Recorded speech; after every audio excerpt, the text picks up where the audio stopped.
is CBS Eye on the World with John Batchelor. Here's John Batchelor. This is CBS Eye on the World. I'm John Batchelor. Malcolm Hoenlein, Conference of Presidents, Major American Jewish Organizations, joins me, and we're very pleased to go immediately to Jerusalem to the president of the Jerusalem Center for Public Affairs, Ambassador Dore Gold. Dore, a very good evening to you. Thank you. Your memory of the moment you heard the alarms for incoming rockets to Jerusalem, where were you and what did you think at that moment, Dore? Good evening. Well, sometimes we have mundane things in life, but I happened to be walking out of the supermarket.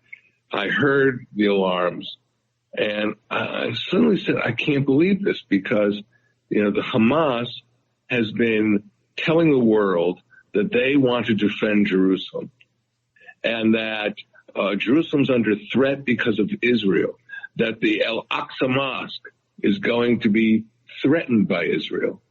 And yet what did they do? They launched rockets at Jerusalem.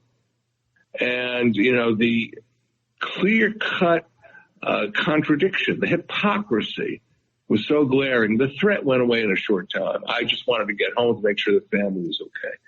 But the lie that they have been putting forward, Al-Aqsa is in danger, while they shoot missiles at Jerusalem, it didn't buy any confidence on my side. Malcolm? So, Dore, could you give us an overall assessment of what you think the accomplishments of the Operation Guardians of the Wall, did they degrade Hamas capacity, and what is Hamas left with in terms of its ability to continue its terrorist activities? Well, clearly Hamas was degraded. Today, the chief of staff of the Israeli army, Aviv Kochavi, gave a press conference and spoke about some of the accomplishments. And basically, Hamas was unable to launch either an air, sea, or ground operation against the state of Israel. Neutralized. Last time we discovered the tunnels back in 2014, and they had plenty of tunnels now. Those tunnels were ineffective, unable to be used. I'll give you one piece of hard data. This came out today. The Hamas fired 4,360 rockets at Israel.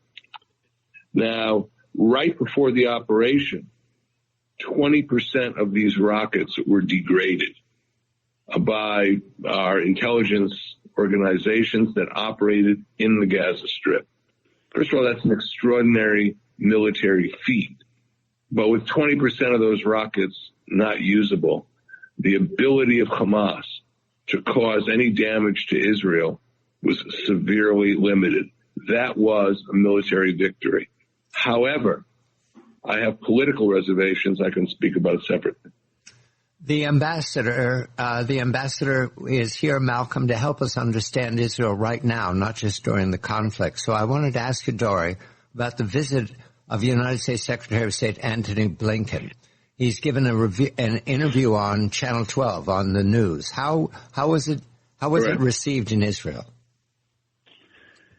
Look, I want to say two things about Secretary Blinken. I met him when I was the Director General of the Ministry of Foreign Affairs.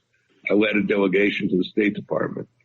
And both from that meeting, from when he came to Israel and we had a strategic coordination with him, this is when he was Deputy Secretary of State. He's a good guy. That's what I found. However, the policies they have been pursuing have not been good for the Middle East. Now, the latest one that disappointed me is the decision that they took to reopen the U.S. consulate in East Jerusalem. It was closed. It was integrated with the U.S. Embassy in East Jerusalem. And there's also U.S. law involving the status of that consulate. So the fact that he would sort of roll back the what was accomplished in the Trump period, and again consider reopening the U.S. Embassy in Jerusalem, the U.S. consulate in East Jerusalem was a big disappointment. He didn't have to do it, and the Palestinians didn't require a reward or shouldn't have been given a reward for launching a war against the state of Israel. Malcolm? Well, don't they need Israel's permission, I think, to do it? And Netanyahu has come out against it. But overall, would you say that President Biden certainly stood the ground with Israel and kept defending Israel's right to defend itself, as did Blinken? And I understand that they told the Egyptians that they want them to stop building up Hamas and stop talking about the resistance, and that order went already to Egyptian television, and instead to build up the PA's presence in Gaza. Do you think that will stabilize things more? Well, I think that's helpful. However, it's really not enough. We have two problems. Many people in the world today consider Hamas to be a normal political partner that Israel should be working with. Hamas is part of the Muslim Brotherhood network. It is dedicated to jihadi goals, just like the Muslim Brotherhood. It's a branch of the Muslim Brotherhood. And in case you don't know, the Muslim Brotherhood is not a fraternity at the University of Vermont. The Muslim Brotherhood is the original organization that called for global jihad against the West. And they are dangerous. You know, in the United Arab Emirates, and in Saudi Arabia, the Muslim Brotherhood has been outlawed. And in other Arab countries as well, they read Arabic. They know exactly what they stand for.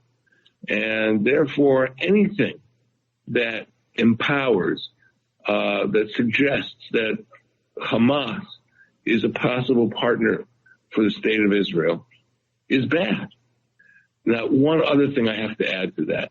It's not as though the Palestinian Authority is a cozy partner for Israel in the future.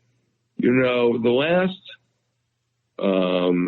U.S. administration that sought to cut a deal between Israel and the PA in the peace process was the Obama administration through Secretary Kerry's visits here.